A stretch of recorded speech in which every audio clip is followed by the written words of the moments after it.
What is depth of field in photography? Depth of field refers to how much your photo appears sharp and in focus from the foreground to the background. A shallow depth of field means only a small part of your image is in focus, usually just the subject, while everything else becomes soft and blurry. This is great for portraits or character meet and greets where you want to draw attention directly to the person and separate them from a distracting background. A deep depth of field, on the other hand, means most, if not all, the image is in focus. That's ideal for group photos, wide scenes, when you're trying to photograph a family in front of a major landmark. You want both people and background to be sharp to tell the entire scene of the story. Depth of field is controlled mainly by your aperture.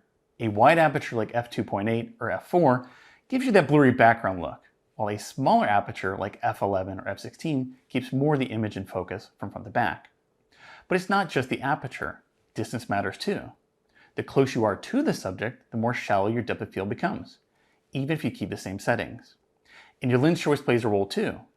Longer lenses compress the background and blur it even more, even at smaller apertures.